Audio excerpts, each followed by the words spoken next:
I hate when that happens. That's like me saying, "What are my top 10 jokes?" It's too vain. The audience should decide that. So, yeah, so I'm going to give you more work. You guys on in the comments or in the Simple King podcast Instagram, the top 10 questions you liked and which affected you, which helped you. Also, a lot of repetition questions I get. This was a very mean comment from the latest episode. Okay, one guy said, "Man, the answers these guys are giving are great, but the questions are such garbage." It's quite mean. So yeah, you guys, please. By the way, if anyone's watching, I am. Can you hear me first of all? If you can, good. I am going to study. Actually, not study per se. I'm going to take my sejarah kertas soalan peperiksaan tahun-tahun lepas STPM, the actual analysis book, buku analysis. I'm going to go through each year, starting from the year 2015 all the way to the year 2020, and check the similarities in questions of each year, and to see if I were to revise 2015, 16, 17, 18, is that going to benefit me for 2019 and 20 and so on? Because if it does, awesome possum, I'll just do that. Or if it doesn't repeat, also awesome possum, I can just minus off the questions, so it's just more easier for me to target which question I should be studying and which question I should not spend my time on, if that makes sense. After that, probably I will do penghentian sorry, my voice. I like to sing, and probably economy, or maybe I'll just focus on penghentian and whatever. I'll just skedaddle. Shut the fuck up. It's my life, okay? Okay. Uh, if you wanna watch me studying, I have two questions for you. Number one, are you studying as well? And number two, if you're not, why the hell are you watching me studying? Isn't that what has your life come to? All right. Have a nice day. Okay, I'm just gonna play this. I forgot what my call to action is. Call to action is listeners and viewers, write the top five. Okay, don't 10 is too much. Top five questions of Simple King episodes that really made a difference to your life, and or even one. But if you write zero, that is a Shah Rukh Khan film which didn't make a lot of money, but they did too much hard work on that movie. You can write that also. But you can write either zero, 10 is too much. Top five questions of Simple King episodes that really made a difference to your life, and or even one. But if you write zero, that is a Shah Rukh Khan film which didn't make a lot of money, but they did too much hard work on that movie. You can write that also. But you can write either zero or you can type the question that and the answer that made a difference. And or top five, all you nerds out there who like homework.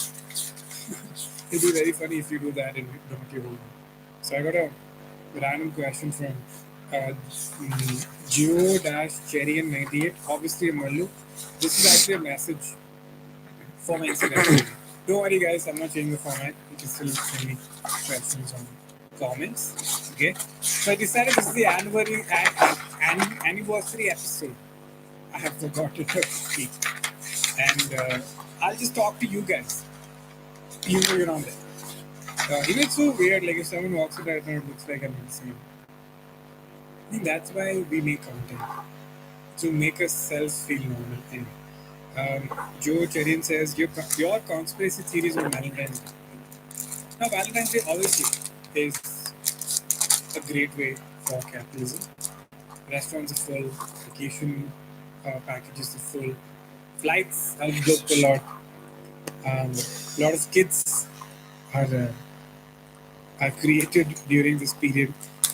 Aside from the capitalistic and the opportunistic marketing, a lot of brands use Valentine's Day a lot.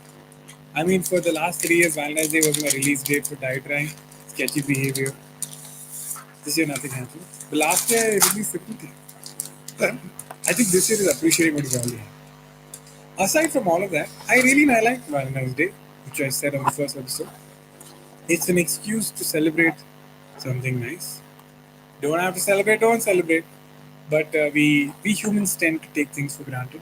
And if something reminds you to go out of your way, just do it. But conspiracy theory is I think Valentine's Day is also created to make you aware that you are alone, which is not a nice thing. Another question is by Tamali Sindhu. A lot of South Indian questions in this episode. Hi Kenny, do you ever laugh at a fellow comedian's joke when you do not get it, but because you know the feeling of not getting a laugh after working so hard? Tamali, comic watching our fellow colleagues in pain. So when a comic doesn't get a laugh for a joke, that's when we laugh. If you go for any comedy live show, which majority of you don't, but you should. Wait. If you see a comic trying something and you see like 5 loud laughs, Fucking Valentine's Day shit. a lot. I mean, for the last 3 years, Valentine's Day was my release date for Die Trying, Sketchy Behavior. This year, Fucking nothing happened. The last year, I released everything. I think this year is appreciating what you've already had. Aside from all of that, I really like Valentine's Day, which I said on the first episode. It's an excuse to celebrate something nice. Don't have to celebrate, don't celebrate. But we humans tend to take things for granted. And if something reminds you to go out of your way, just do it. But conspiracy theory is, I think Valentine's Day is also created to make you aware that you are alone, which is not a nice thing. Another question is by Tamali Sindhu. A lot of South Indian questions in this episode. Hi Kenny, do you ever laugh at a fellow comedian's joke when you do not get it, but because you know the feeling of not getting a laugh after working so hard?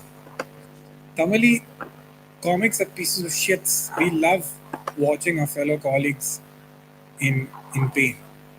So when a comic doesn't get a laugh for a joke, that's when we laugh. If you go for any comedy live show, which majority of you don't, but you should, if you see a comic trying something and you see like 5 loud laughs from the back of the room, those are other comics who came to see the comedian, which sounds supportive, which is supportive. But this is how we support Fucking shit. by laughing at us when a joke doesn't work. When a joke doesn't work, we call it bombing, like the joke bombed. Not to be confused with killing. Killing means the joke worked. Yes, we are very confusing the lot. So yeah, Tamali, we are not as altruistic and supportive as you pieces of shits. I am a Thakre says, hey Kenny. Profile pic is BoJack Horseman, so you know this guy. He loves pretty dark things, or melancholy things. Melancholic. Amazing work on the long recordings. I really think the title simply is apt to the questions you take, of course, and of course your answers. It's so easy for the general public and fans to forget that celebrities are humans too, and the long recordings really bring out the human side of you. What, we look like robots or what? Also, I'm not a celebrity, I'm just very popular on social media. Celebrity is very different. But what is this human? Obviously, this problem is worshipping celebrities. And it's definitely one of the reasons, and I presume a lot of other fans love the show. You know what? I'm just super surprised people like the show. I freaking love it. I get to talk. There's no pressure. It's great. Okay. First question is, how do you practice appreciating little things and especially people in your life? Just appreciate it. It becomes especially difficult for me because I'm usually hard on myself and whatever I'm able to You achieve. fucking shit. Not everyone can see that, You think you don't know? especially people in your life. Just appreciate it. It becomes especially difficult for me because I'm usually hard on myself and whatever I'm able to achieve. Not everyone can see that, and it affects them that I'm not as appreciative of the efforts they put for me. Okay, dude. Always appreciate. Make it a second muscle. I think I'm very appreciative, but I'm not. I keep forgetting to thanking people, and I keep forgetting that people don't have to do half the things they do for you. You are always, just remember this, you're always inconveniencing people. Just thank them, they'll appreciate it. Don't do too much because it's annoying. Remember this balance. Second, is it just me or does everyone seek change continuously? It may be on a personal or professional level, something as simple as daily work, or as complex as the city one works in, but all the while hating the change because it is difficult and one needs to move out of the comfort zone. That because it gives a sense of growth and conquering something. Would love to know what you think. Reiterating what someone's comment was in one of the episodes, that it feels like a conversation with a friend. It is a conversation with a friend, but it's one-sided, so it's not. But as long as it makes you feel good. Thanks, man, for continuing this. Lots of love. Thank you, buddy. Very sweet of you. the reason why we get bored of things is because of how we evolved and how we survived. Human beings are very, very, very, very, very resilient. We can survive any environment, most environments. We can outrun any other animal on the planet. We have amazing levels of stamina. So I think in back in the day when we were evolving, staying in one place was very dangerous. I think because maybe animals knew where you are. Maybe the weather gets bad. Maybe other tribes trying to kill you, bro. It's a tough place. Um, Also, your brain is always growing. So it's one of those. You should read some stuff on evolution, human brain development. Pretty straightforward, dude. Our brain is, our frontal lobe is very advanced. We love learning new shit, and we love challenging things, dude. If we were not like this, we would have just sat under a cave and sniffed each other's butts. But we have created cameras and entertainment and art and poetry and engineering. We love to change the topography and control how a planet functions and put satellites. We're insane. It's actually very bizarre if you don't do shit. So it's very normal that you only want to do something and then you get bored. This word bored, no, it's just, I hate it so much, but it's actually the most human thing. Like animals, I don't know if they get bored because they're so busy trying to survive. Being bored is such a human thing. You're so privileged to get bored. But if you're boring and you're or if you're boring, it's your fault. And if you're on a date and you say the other person's boring, you're very mean. Anyway. You know what? I'm going to wrap up this episode with this last question because it's a 1 year anniversary, guys. And I just wanted to thank you guys for being with me in this journey. We are 25 episodes. It's 25, no? I hope it's not 26. Yeah, 25. You guys have been extremely supportive, and I have this nice family, and all of you cutely answer each other's questions in the comments. So I don't have to do anything anymore. So thank you for sticking by me. So I just wanted this whole episode was just thank you for be a big appreciative. I'm talking, just be appreciative, and people you tend to forget that just because I have a lot of followers doesn't mean they have to follow everything I do. And anyway, last question is by Slouch Potato. Hello, Kenny, big fan of Simple Ken. I love how the pace of this format is so much slower than most of the content on the internet right now. I don't know if that's a compliment, but that is intentional. I think in the beginning it was too slow. Now I've sped it up a bit. I've reduced the duration of the episode. A lot of people get upset it's not longer. To be honest, I've not planned it in such a way, but I think smaller is better because I feel the bargain of it being very long and no one listening to it, even if you're interested in it but you're too busy, versus it being short and you ending up watching it, but your upset is not longer. It's a fine bargain. I would rather you watch it than skip it because it's long and you're saving it for later. And that won't happen. I think that was a very complicated sentence. Okay, this brings me to my question. What is your editing process like to these Simple Ken videos, audio recordings? You mentioned you edit out segments where you are rambling or saying things that you rather not include. How do you decide what to include and how do you edit such a long recording in a way that can capture the audience's attention throughout the duration? First answer is I edit it. If there's one thing I know, I'm a very good editor. I have been editing longer than I have been doing stand-up. I started editing when I was 17. I have edited a lot of things. And video editing, I mean. Editing teaches you how to dissociate with yourself. You have to be very brutal. And I've edited for other people. So initially I edited for other people and then started editing for myself because I was making enough money that I was able to sustain by myself. And I edit something out and I tell them this is boring. This is reducing the pace, so this is not required. And I could see the other person who created it be upset and saying, what? Why did you remove this? But if I showed them something else that they didn't make, we are on the same page. So I realized we have this bias for our own work, and I taken myself to get over that bias, which is the best skill to have. Helps with stand-up. And I edited myself, which is quite painful. I might get an editor soon, but the advantage is it's like 15, 13 years of experience of editing. Um, but the sweet spot is I don't want to remove. What Simplecan allows me to do is to keep some of the rambling, which you didn't see before, and the price of that is long content, and YouTube doesn't like 30, 40. Not YouTube, like people don't like to watch such people long stuff. People like to watch 40-second, 1 minute, 5 minutes, 10 minutes kind of clips. So it was a very conscious choice to reach out to people that would be into this. So I think like that audience that if I was impatient, I wouldn't even reach this point. Now that I have reached this point, is this question or is this sentence having value? And if I was watching it, I would like this part. So sometimes I put parts that I don't have any logic or reason for, but I like it. So that's how I edit, and I think that's a very cool way to edit anything. Is to be ruthless and not be attached to it just because you made it. And second, if you were watching it and you didn't make it, the parts that make you get bored or the parts that intrigue you, try to build that skill.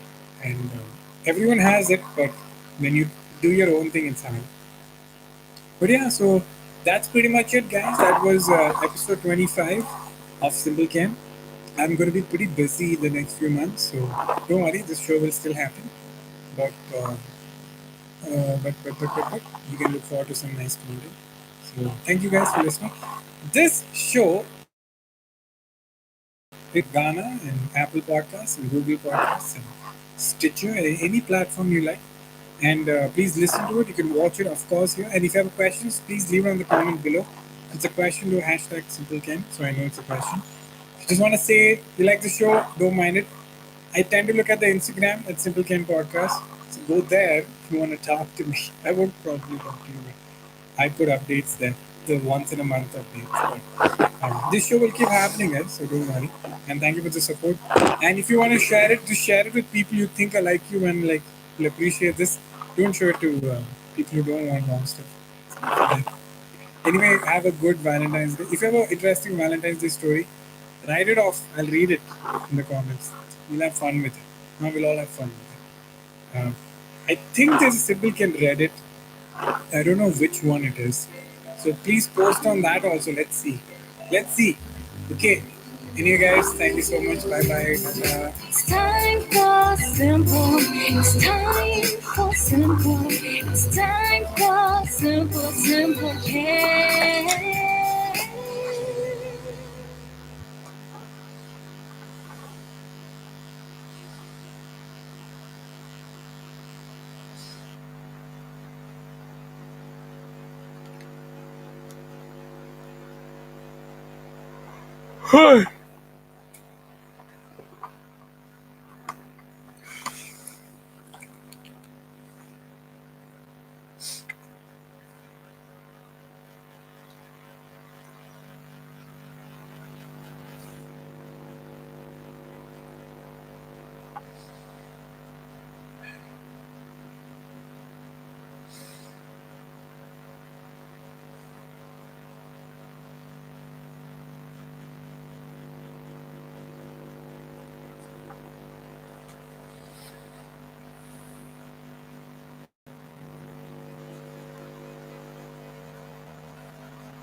Okay.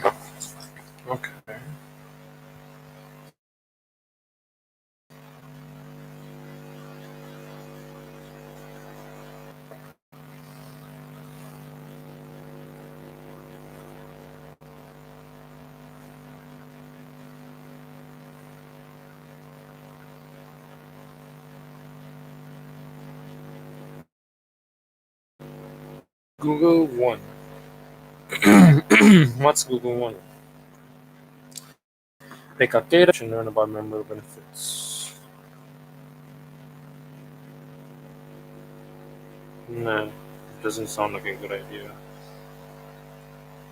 Or maybe I'm not thinking straight. I don't know. Podcast. Let's listen to podcast. Tata House. Tata's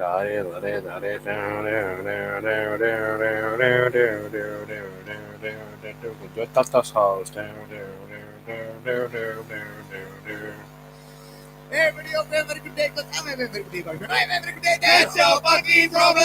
Hey guys, today's episode is going to be very, very special. We got a fucking guest. This guest is a fucking good friend of mine. He's a fucking fella who runs the social outlet at Bedok Marketplace on the second floor. I know you all usually go to the first floor. It's fucking, it's always there. Like, you go up the fucking few steps, you fat motherfuckers. You go up the fucking steps, you'll find this fucking juicy, fucking amazing burger from the state of Buddha. You put it up there, hey, fuck off, lah. Make burger big fuck. Hey! What you said, I see there's fucking porn. No, I mean, you never tried the burger, so if you try, you will know why. Okay. Alright, so we are gonna, let's touch on the topics of how the burgers, no, we're not gonna talk about the burgers, but we're gonna talk about I'm not going to promote the fucking social outcast. Fuck them. Okay, fuck you, social outcast. I'm a social outcast. Okay, but we're going to talk about the experience that they went through and the Singaporeans and everything else. And I fuck you, like, I fucking listen to this podcast.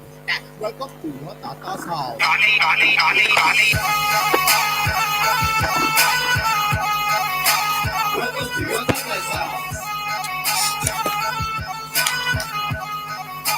Welcome to your Tata's house. Thank you all for listening to your Tata's house. Alright, right here is me, Chavez, and Shafiq and Santosh, and our guest Min from Social Outcast. And now we're gonna start with the first topic. I don't even understand what the first topic was.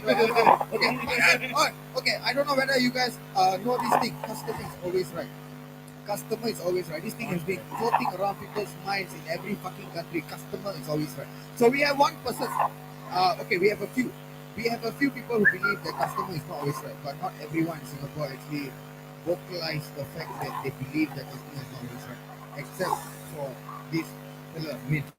And I've not seen anyone other. Honestly, prove me if I'm wrong. Not prove me, but what's the yeah. No, it's not prove me wrong. Correct me if I'm wrong. Correct me. Same. Fuck you, like you uneducated bastard. Fuck off. So yeah. Everybody believes that customer is always right? Yeah, but not every business owner will actually put it out there saying that customer is not always right. So honestly, this is the first person that I met who actually not just believes but just makes it very vocal and put it out there that customer is always right and customers are as fucked up as they can be. Because of this very, very incident that actually went viral on Facebook, on Instagram. It's about this customer who came to the social outcast and made a very, very big fuss about missing out an order or something like that, and actually shouted at the cashier and made a big fuss. It could be the fault of the restaurant, but who gives the person the right to look it up on the cashier? The cashier is only the person who's just typing things in and making sure the order goes from the cashier to the kitchen. So you know how things work, right? Yeah. So I think it's quite fucked up for someone to do that to a cashier. So once the cashier got too much of it, the cashier had to obviously go and isolate himself, and then she had to cry, and then it's fucked up. Yeah, but if I were to work in a place where I'm the one who's crying and the owner just comes out and says, "Oh, it's okay, you have to deal with it. It's something that happens every day," and go on with my life. My next day, so nothing ever happened.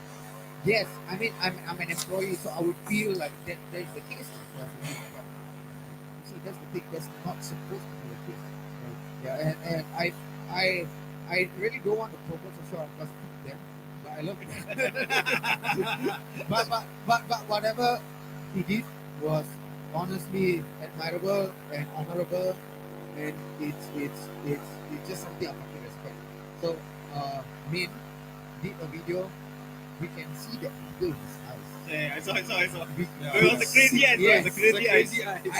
I could see the anger in his eye. He did the video like 20 minutes after the incident happened. He didn't know the incident happened. So that's the fact. He didn't know the incident happened. He didn't know it happened until he found out about it. And by the time he found out it was too late, the fellow is gone and everything. He set down the receipt with the names of the Yeah, fucking I saw him holding on. Yeah. That was a boss move, bro. That was a boss move. After I sit down, he take out the receipt. Hey, Kenny, damn. Wow, Tiva, you want to make up to my place? I'll make my t-shirt right there. Wow. Fuck yeah, buddy. Wait, I just want to know why, how, okay, as a business owner, you know, right? Like people say, customers always right, customers always right. So what made you go this fucking way where you feel you don't give a fuck about anything, but you just want to do this because you think that is the right way to do it? I will start with Bismillah.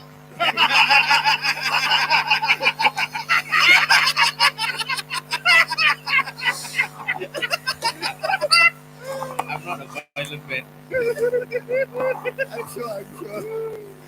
and I'm actually a very nice guy. So on that day, it happens, and I feel that I came from a corporate world. At the end of the day, I came from the older generation where customer is always right. And I grew up working as a bartender, as a goddamn, I clean toilets as well, you know what I mean? So, but I understood why this customer always right attitude or fundamentals or mottos 20, 30 years ago, because we are about to book the business that book Starbucks, Coffee Bean, and customer, the retail market, the service market is booming. That's why customer is always right. But over time, it became a way that I feel that people got, here's the word, I think it's entitled. Yes. Yes. Yes. I agree with you. Yes. I mean, customer has the right to get what they deserve. They are paying. I got it obviously, but I don't think they have the right to be entitled. That means when you pay something, your service, the person who's at the back of the is So I feel that right now, unfortunately, I mean, I don't travel the whole goddamn world, but I know of Japan, I know of Australia, certain places that they still have mutual respect, but this fucking country,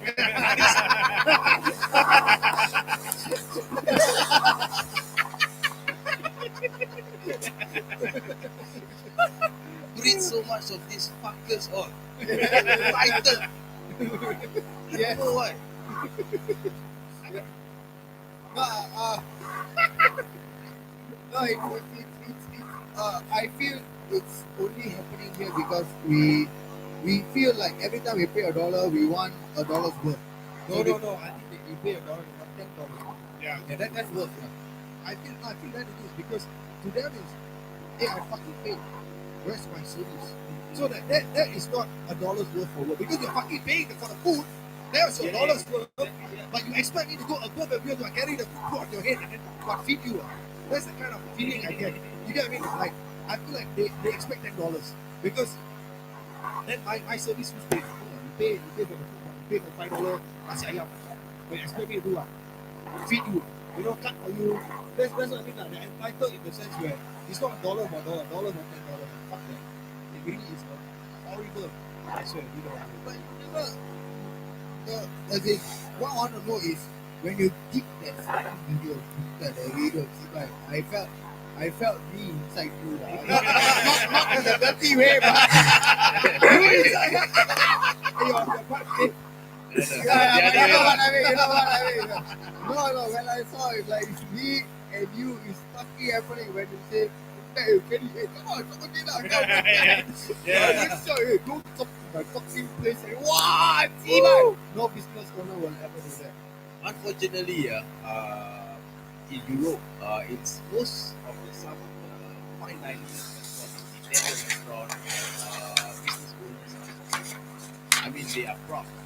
You get what I mean? But Singaporeans have not seen that craft here. You get what I mean? You try that in a French restaurant run by a French chef. Say that you probably want this.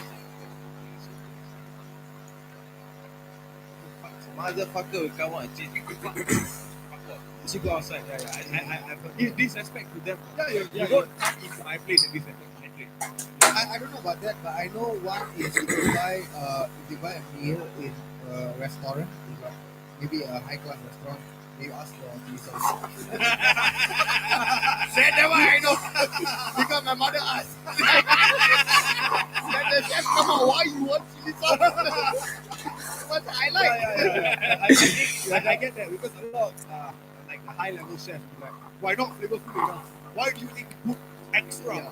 You know, like I They really- feel like they have done justice to this Yeah. entire plate. This is how it's supposed to eat it. Don't change my Yeah. recipe or don't change the flavor of it. the first time I got death stares, I was in Japan.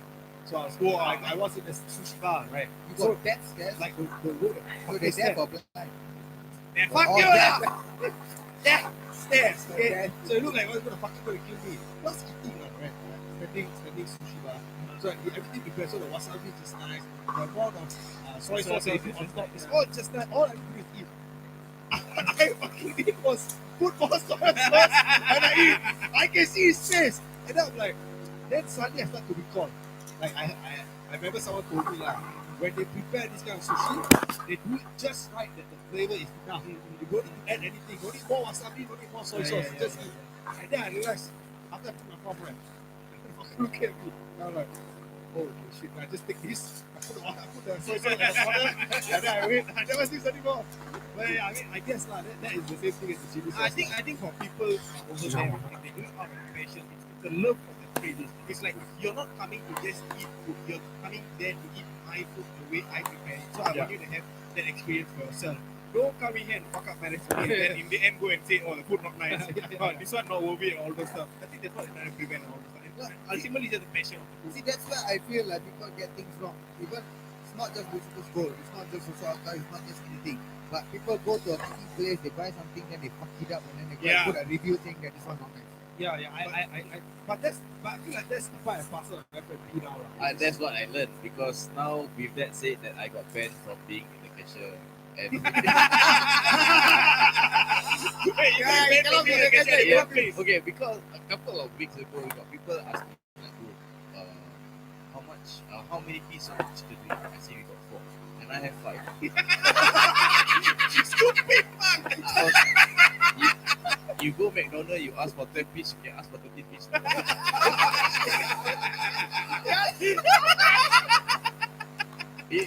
My left eye is already twitching.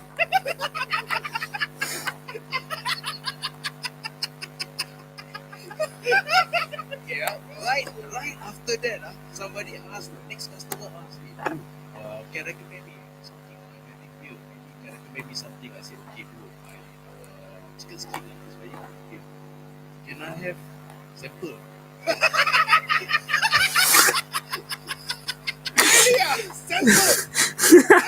I want to slap the bismillah on the Wait, you think this one like kueh chop? Like kueh bai? I was speaking in perfect English. After that, I was like, excuse me, no sample lah, brother. You need to speak his language. My marik already come out already, bro. Ingat ni apa sia? Legit sample. Start asking for it, this one. I got now. Okay, the thing is about Singaporean in general.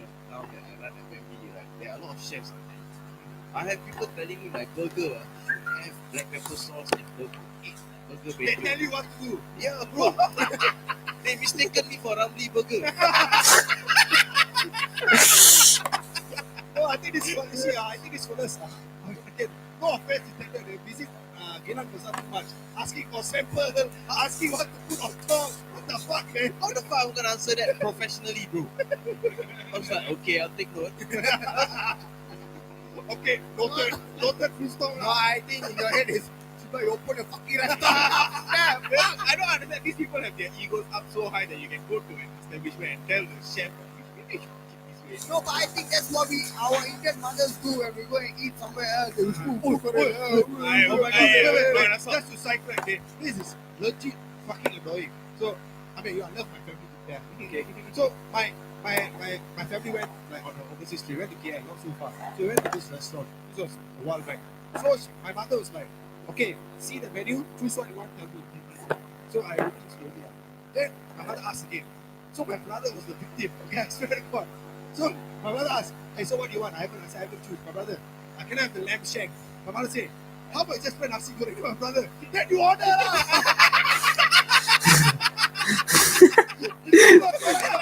True, true, true.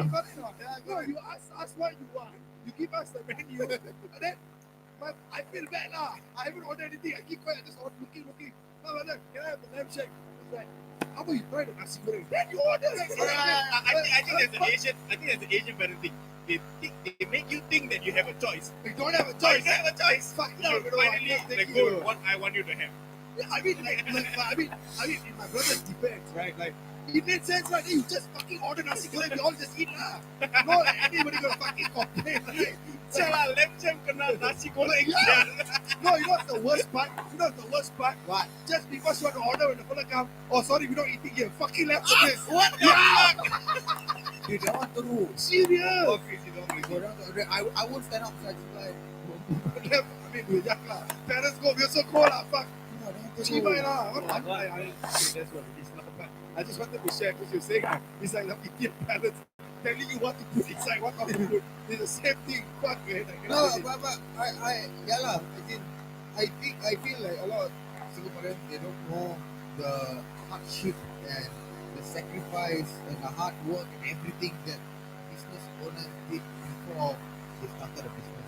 Yeah, I think that's why a lot of Malaysians put us them to hate I mean, in a way, based on. I mean, if you see a fucking shortcut burger down there, we see $20, 15 ringgit, and you are like, yeah, 6 hours. Cheap, Yeah. The same fucking loud. And they say, yeah, we had this conversation on the podcast before. But yeah, they don't really understand. I think it's the whole thing that people don't really understand. That's why we call them privileged. They take everything too lightly. They don't understand the process, the amount of research and hard work to even start up that shop and to come to a level that you can be serving customers. They think it's just today I think I want to have chicken rice or tomorrow I can have chicken rice. I was asked this question today in the earlier podcast, right? What does it take to actually come up with this kind of run FMB, right? I really don't think about the money. Money is not an issue. I don't think it's about the time because you already know that what you're gonna put in. You get what I mean? It's not about the customer as well, in general, because we know customer come, customer goes. There's good and there's bad. But what a lot of people do not see is actually the mental stress. That means after 13 hours of working in the shop, after the whole lot, giving up your time not seeing your family, and next thing you open a Facebook and then you see a comment, so only late. You know, yeah, I mean, people, I see here people say, if you can laugh at yourself, you can be anything. But Yes. But here's the thing, you put in effort. You can put it, at the end of the day, it affects you. It does. It does. You one way or another. You lie down on the bed, you think about it, where did I went? Yeah. You get me? Of course, people will say, hey, bro, it's just one out of a million people in life. That one sometimes does keep late, right? You get me? And then when dark days happen, when they actually say, oh, today is a slow day. Is it because, you know, think about it lah. you get me? So that is one of the main reasons why hawkers are leaving the industry. I really feel so. Yeah, you know, this UNESCO bullshit they actually come is bullshit. I also think it's bullshit. It's bull fucking crap. They say UNESCO trade or something like that. It's fucking bull crap. If the fucking minister listening to this, I'm gonna say it's bull crap. Come to Social Card. I'll show you what a life in a hawker is all about. And then you know what is it, how hard it is. And then you can got people, oh, this uncle 60-year-old or 30-year-old already do it, so and so. Wait so long, 45 minutes. Fuck you. You can wait fucking whole night for iPhone. Yeah. You don't rush perfection. Yeah. They'll queue for shoes. Days in advance, they'll queue for iPhone. The first fucker to buy. Chakwe Jam cannot wait. Fucker is still a sperm when the fella did a char kway teow.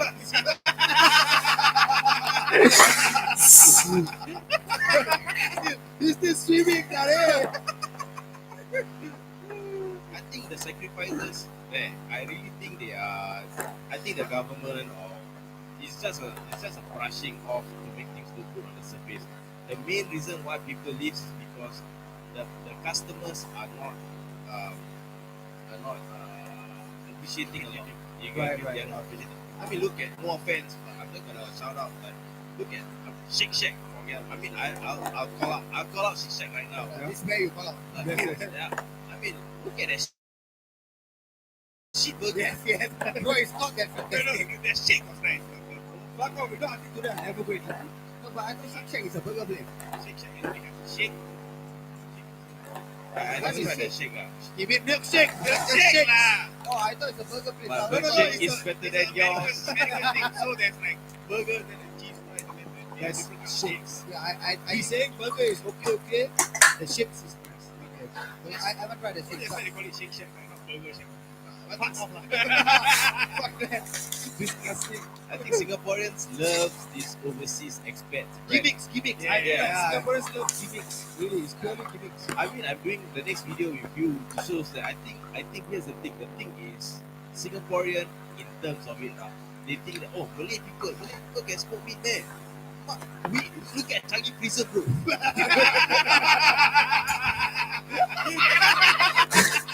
We smoke more than meat, bro.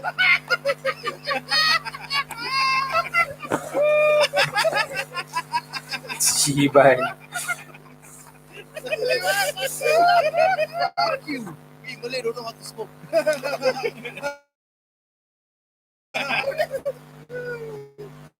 Oh my god, case closed. I think there is a lack of confidence in local hawkers or local people who are going to cook meat. But I feel like it's judgmental. Honestly, It is judgmental, I yeah. feel it's judgmental. I mean, again, I don't wish to bring it up. It could be a race thing. It could be a. No, it's definitely a race thing. I think it's more of a national thing because Oh, it's a race thing. It's a race thing. it's a race. Okay. I mean, I don't want to start a war here. Just imagine social outcasts. No, we started with Yeah, we started a war. Yeah, Okay, we already imagine, do that. imagine social outcasts was started with the Chinese guy. No, must be a Chinese guy who's in the financial sector. Let me change that. How is a Kasarina roti prata done by a Chinese guy? You will eat, you won't eat also. You Prata in Chinese, so he was the one the fellow will call it fried doban. Like, punde, this is prata. I mean, it's a stereotype lah. There's a stereotype to that lah. You expect certain dishes to be made by certain race or religion. You won't expect a Malay guy or Indian guy to be doing prawn noodle. Quite rare.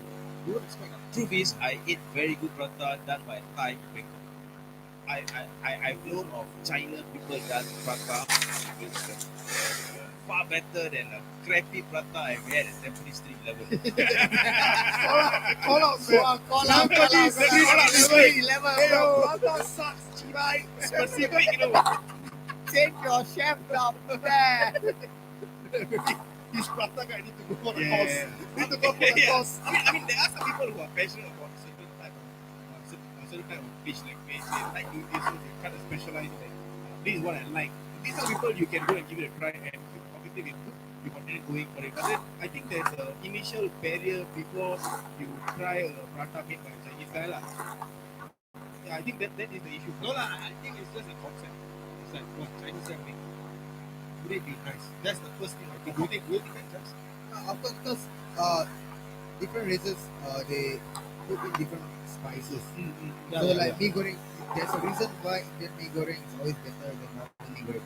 I mean, I'm saying wait blatantly because Yes. there are certain spices that we put in to make it spicy, to make it red, to make it nice, make it. The way they goreng. Yeah. The way it's Yeah, yeah, goreng. yeah. I mean, mee goreng is supposed to be red, not maroon and yellow. No, or light colour. brown, light brown. I want the light brown one. I want No, to fucking kill that no. Levi. Light No, brown. mine is a red one. Red, Extra yes, red, yes, extra yes, mutton. yes. Wow, now it's Extra red, so. extra mutton, extra spicy, extra. No, that's why we put the tomato and cucumber at the side, just for some chaser. I like it. I Yeah, feel yeah, like that's yeah, right. yeah. But sometimes the sauces that mee goreng has. I love mee goreng. Beach road mee goreng. I doing this Ah, promo yeah, for yeah, yeah. free. Beach Golden road mee Mile, goreng. what's that called? Yeah, Golden Mile Pusat basement. Oh, the only market Mee there. goreng. Yeah. Fucking happening. The favorite one, right? Yeah, Yeah, but yeah, then but that's a second one was also back then. Yeah, was introduced to me by Min. Ah, It's the second. Saffron, yeah. And the mee goreng is as good as the biryani. I nice. swear. Yeah, they put it. Talking about biryani, Yes. we like the Golden Mile one, right? Yeah. Oh, I I just ate that. I know that one. Oily. Dude, there's always a queue there. Yeah. Yeah. Steady. I don't know. Behind. Yeah. There's always a queue, long queue there. I mean, that's what it is like. See, you need to create this kind of experience for people. The way, Tomorrow I'm gonna go there just in case his crowd start coming. you are telling, excuse me, this is a check. Please write your name. Please send to me. Fuck, man. But yeah, I mean, these are the thoughts that you want to put into people's heads. But I just want to share with you all a few things that I learned about him while I was we were very, very close friends. And I was with him when he gave up his job, his full-time, higher paid, motherfucking job. This is for you all and so on to take note. He gave up his full-time job to start a coffee shop. Selling burgers at the coffee shop price, and that was a really cool. And I can tell because I'm always there every day. The Japanese street. We do just down there, not to each other. And he's always met his face. And sometimes he's doing everything. He's cooking, he's serving, he's making this, he's doing the cashier, he's doing everything. And his wife would be at work in the banking sector, so he can come back after 6, then come back by 7 and dinner. So imagine how fucking hard people are working. One is banking, morning wait, go, come back, night, carry on, and then he morning already here prepared to open. There go. It was inspiring, honestly. And yeah, I watch Netflix shows, I watch Friends, I watch how to fuck your mother, how together with mother, how together with Stupid. yeah, but then you know what the fuck he was just YouTube. People smoking meat in Jamaica.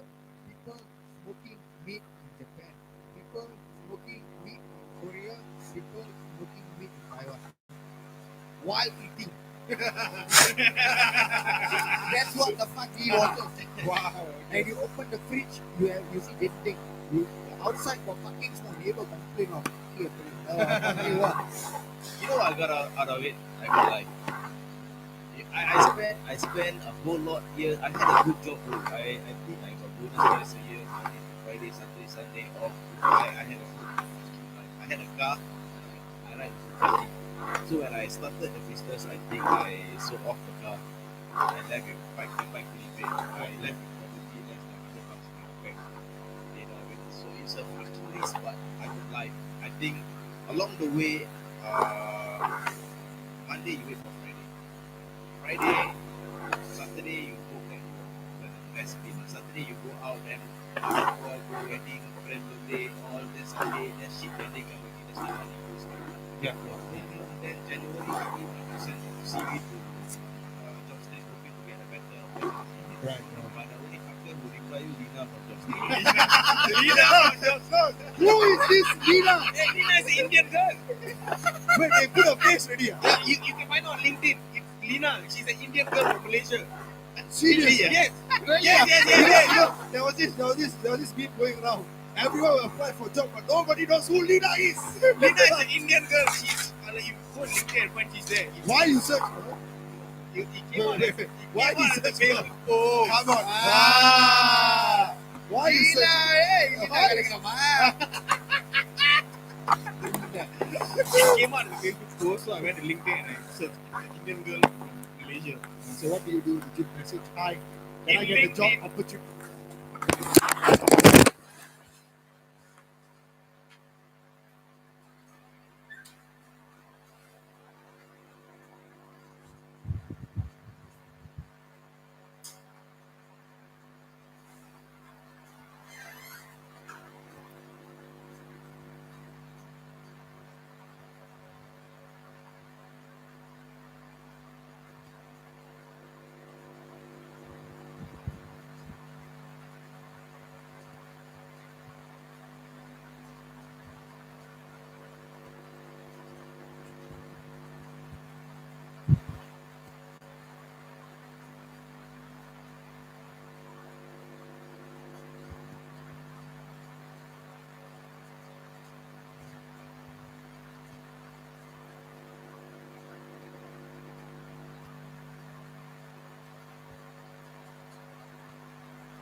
No lah. You should ask Lina to join you for a job opportunity. But to be fair, she fucking steady, bro. Yeah, she replied She, everyone. everyone will send me email, no. She got Instagram, worker, bro. Lina, you're supposed to go, but your mother is not born. Continue. Yeah, anyway, I think by the time a lot of people, because I mean, to cut story short, I think June, July is almost top 10, it's final year, you probably next thing years goes by, but along the way, as I grow younger now, I think a lot of people die. I mean, I got friends who pass away, I got my elders who pass away. I realized that I'm chasing after something that is not fulfilling. Okay, I mean, so for all the things that I can tell you, I got first day I got 32 cuts on my hand. Ooh. You get what I mean? You started. When I started right hand, I didn't even count my left hand. I got to tape out my whole hand. You get what I mean? But the thing is, right now, these are things that I can tell people. You get what I mean? And if I were to go down and tomorrow, I'm not afraid of dying. I really am not. I mean, but what I'm afraid is that last, when your body tell you go, that's it, bro. You are done. Yeah. You get me? That last 2 minutes, that last 3 minutes, I can tell you what the fucking right. That's it. Fuck it. You get me? If I'm gonna last 3 minutes, I think of my cubicle and replying Lina at Job Street. It's a fucking sad life. Hey, Lina, I need job, Lina. Hello, give me this opportunity, please. I don't want that kind of shit life, bro. I mean, like, if, right now, if I'm gonna drop dead, I'm a happy dude. I mean, I haven't done a few things like mass orgy. Very for wives. Very forward. I haven't done a few things, But but his wife approves, by the way. yeah. I mean, like, just to shout out if there's single between 18 to 25. 18 to 25 only. With a husband, so can do exchange. With a husband. Yeah. So yeah, I think it's a right. I think it's a fucking right, and I think I won't trade this for anything else. I don't think it's an honor to actually watch you grow. Because I don't think anyone understands the value of hard work and hardship and sacrifice. Because I'm sure you have sacrificed a lot more than what people know, what people are hearing. Because I've seen you go through a lot more shit than I was know. But whatever, like I said this on New Year, I was celebrating with him when he's one. I said I can't this. remember half the things. Let him recap for you. But that's the point. But I remember. I can't remember what I said after that. Good, yeah. What I learned from meeting Min and Noel for fucking long time is that hard work thing. Because he has been smoking weed for so long before he even opened Social Outcast. After Social Outcast opened, he also smoked weed, but not the same weed that he's been selling. He's to experiment to find out new weeds, and it's the shows he watched, I'm not interested. But I sit down and watch to just understand why it's important to them, and now I know it's fucking inspiring, honestly. But they don't know how much they inspire me. But I just know that it's a lot of fucking effort and attention to detail. And Min is not very attention to detail as much as well. I mean, we came to this podcast saying that let's talk about fucking entitlement, fucking people. Min say let's talk about Chinese girls.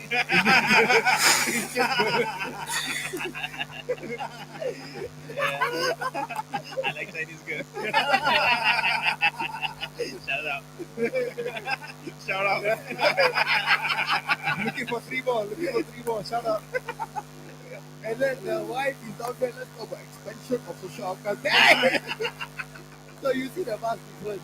And yeah, it's just amazing because I mean she's always at the top of the job, but even though he's not saying it out loud, he's also at the top of his job.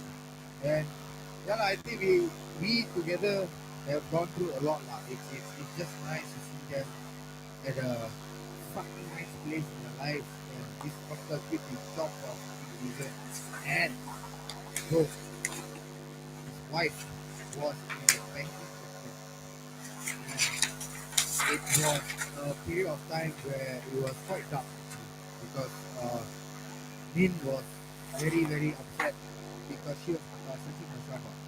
So banking sector is 8 to 6, right?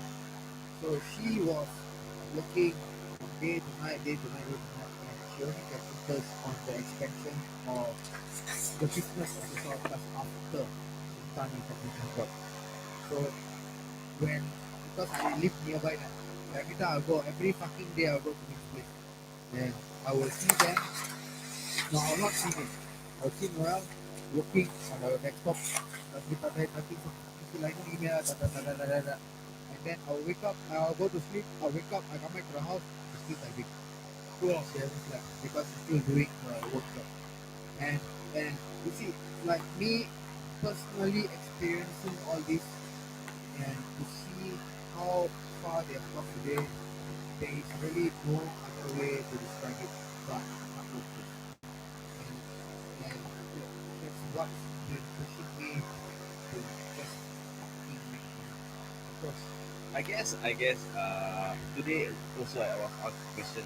The problem is a lot of people they are able to grind as well, but you need to grind smart. Yeah. You get what I mean? But the problem with this new generation, they think they are fucking hustlers.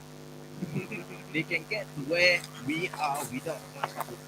I mean, I got one chef who came out from CIA, Culinary Institute of America. Lasted 2 weeks. I thought CIA. Shut up. Apparently, yeah, CIA is a top-notch culinary school. Fucker. From there, can't even like fucking burn my fucking patty. And, no, he doesn't call himself a chef. He doesn't call himself a chef. No, I don't think so. I'm a cook. I learned cooking from home. So, as chef, I think well versed in every single cuisine or in their arts. I am not though. I'm a purist. That means I don't create. I take recipes from other countries or what I like. I actually put it on the table. I just do it right. Done. I do it how they did it. Done. You get it? I'm not really a chef. I'm a cook. Of course, now as to marry 3, I need to call myself chef. I like how he goes around the comment and says, "Boy, I need to marry 3." Because if you say cook, the other 3 don't want to come. Yeah. If you say chef, oh chef, how are I'm you, scared, chef? Put yourself in a better pedestal. Hey, I can manage 3, I'm a chef. Yeah, chef. I think younger generation nowadays are much more softer in the way of getting it. They thought they could grind, but the grinding is not the whole project. I think it's about digging deep when it rains. You get what I mean? yeah, you need to keep going. When I mean, you need to know when to stop as well. But the thing is, you need to know that grinding is not as smooth as you thought it is. You got to, there are days that you got stuck. You got to push on. Okay, but a lot of younger generation, I see they are not able to. They are not able to push on. They give up, and then they Right, let's move on to another new thing. This thing's not gonna work out. They move on very fast. That's true. So I feel that this is the problem also in the industry to get good young people to come in. Because no one is gonna they watch too much Netflix, chef wearing white vest and then do the whole fufu thing. Fucker, we all throw rubbish, clean all the oil on the Yeah, floor, bro. They want to show. They don't show Yeah. that. You never see all that part. You got hand cut, you got burnt, I got burnt, you got in and of course there are times you got to get shouted in your ears and all that. It's easy, man. Okay, I mean, I don't think this younger generation are able to do it. Yeah, I mean, not many lah. Not many. Yeah, not many. I would say like two guys. In general, I have seen people coming in. Bro, what you wanna be? I wanna become tech, create a business development. Fuck you. You run a business before, bro. I feel that way lah. True, I feel that so. way for the younger generation. So I think it's tough. So I don't think social outcome will last for 5 years. After 5 years, I intend to sell the business and buy myself a bicycle, sell off my gym now, and then open a small little store in Tokyo in Ireland. You know why you want to sell off the food? Everybody can arrive for birthday present. I regret it. Hey, like that, your second, third, and fourth wife. Yeah, the, where they the, gonna rank, sit? the ranking quite high. No, you must get 3 more G. That's what I'm sell lah. Get bicycle lah. You need to go up the rank, bro. The servicing must be good. You need, Spoken like a true man. Oh if you man. want to go to Liverpool, Man U history, right? You need to go up the rank. You need to fight your way up. Yeah, of course. It's about grinding your way. See, I live even Grinding your way. Literally. Now, it's another fucking dying question that I think me and my friend Luis because there's no other motherfuckers who want to certify you. Sounds bro. Because I mean, I have my own theory, but I don't know perspective. Number one, my name is Abdul Rashid bin Asmuddin. I'm a fucking Muslim. Yeah, I know. Right? So first and foremost, right, I don't believe in monetizing religion. I am already a Muslim. It is my due diligence as a Muslim to sell halal food. Why the fuck do I need a piece of paper to ensure you get to fucking heaven? I need to pay for it. Yeah, That's fucked up, Yeah. you know? and how much is it? I don't know. 1,000 plus. Not lah. that I give a shit. It's 1,000 plus. 1,000 plus. Yeah, it's 1,000 plus. He's also. I mean, like, I know there are certain set of school thoughts. They say that, hey, bro, this is to ensure that public and people will have a bit more assurance that your food is 100% halal. People will know that your ingredients are 100% halal. It will give a double assurance. I believe right now, as somebody hearing this shit, right, they're gonna say that at the back of their head. I know all that. Yeah. You get me? It will improve your business in terms of sales. It will make sure that your clients will be less assured. They feel safe lah. Just Yeah. coming straight to your shop to buy. Yeah, they feel safe, right? Yeah. How guarantee are you that this is safe? When the noise go off, what if people do some shit? I mean, there are ustad who masturbate at their bed. So you never know, bro. It's true. You get what I mean? Not? Yeah, I mean, like, look at Malaysia. How many ustad out there molesting kids or children? Or something? Yeah. How guarantee are you? Now the thing is, now it comes down to the one thing that I said just now earlier is I think that I believe in ethics. It is my right and it is my right without a piece or with or without a piece of paper. Correct. Unless you're Chinese now. I mean, to be fair, To be fair, yeah. you do not know the religion. You are not born in the religion. Yeah. Yes, that piece of paper will make sure that you go through a certain process, understands what halal, fair. Yeah. But I'm a born and bred Bread Muslim. Muslim, yeah. Why I need that?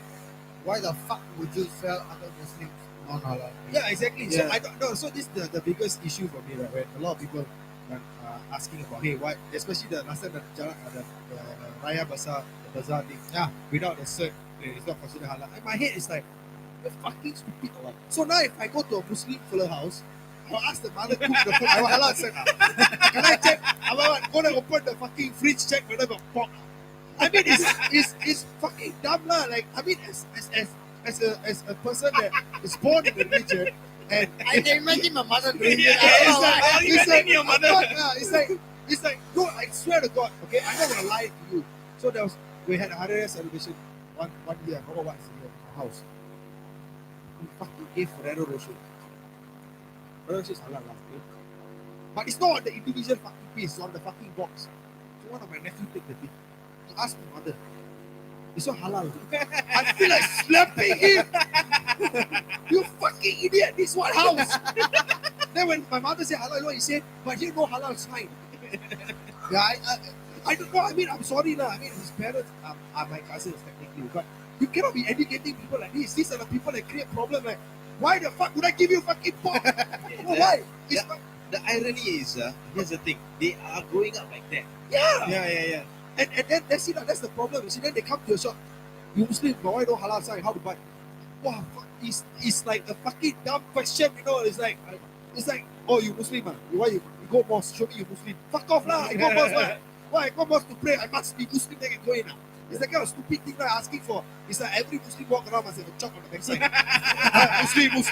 I can do. Same shit lah. Fucking annoying, you know. The irony is, right, one of the things I did well is actually in historical religion, in Islam and Mahabharata in Hindu, and also in unfortunately, I'm gonna call out, I think most of the Malay Muslim, they have no idea what they are saying in prayers. They have Al-Fatiha say 5 times a day, but they don't understand.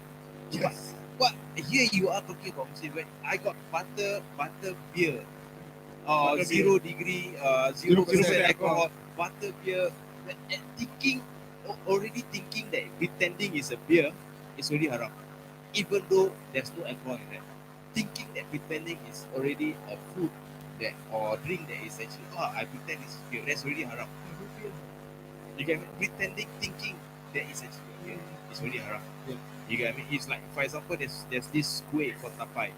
It's a fermentation, but of course there's a I think recently the police was saying that it's okay as long as you eat this food is part of the process, but if it's not okay if you eat it to make sure that it's actually causing it to be alcohol or you gotta get drunk. Who the fuck gonna eat tapai kueh and get drunk? Oh, I want to get fucking drunk. Oh, I mean, it's coming from movies, so maybe. I mean, yeah, that is.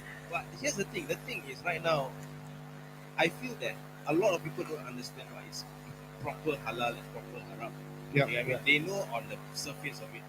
To make sure the meat is halal, you not only the cut of it, making sure the meat, the goat or the cow must not hear or see another goat or cow being slaughtered. Yeah. They cannot see the blood. You cannot be in stress. You know what I mean? It's not as simple as Allahu Akbar and do that shit. You know what I mean? It's not as simple as that. Yeah. You know what I mean? I mean, no offense, but Yeah, of course. in the early days when Yeah. they do kurban in the mosque, how many times have you seen the goat roast? They're all together. Yeah. How often? Is that halal or haram? Haram lah. Technically, haram lah. Yeah. Guess who runs the whole show?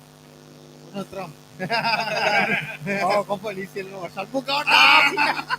Shanmugam. Yeah, I mean, I completely understand, especially the words you were saying that it's frustrating when you are monetizing the fucking religion. When you are allowing someone to do something, why are you fucking monetizing the good? So here's the story I wanted to share, okay? So there's this event that my parents used to do, very big, okay? And it involved sports superstar. So this is a New Zealander, you have to decide what game to use. Okay? Okay, He asked me to decide. He asked me to decide. Okay. Random. Okay, so okay. So yeah, it's a big world event. So the sponsor of the hotel was Pan Pacific. I don't know if I say the hotel. So they all have to stay there. But this hotel doesn't have a halal kitchen. The whole kitchen, the whole restaurant they have are no halal. But the mega superstar, no doubt he's a white guy, he's fucking Muslim. Yeah, that's So all. he said, I'm not going to eat here. If you feed me this and something happens to me, you're going to hear from my lawyer. Makes sense, right? He's a mega superstar, sports star.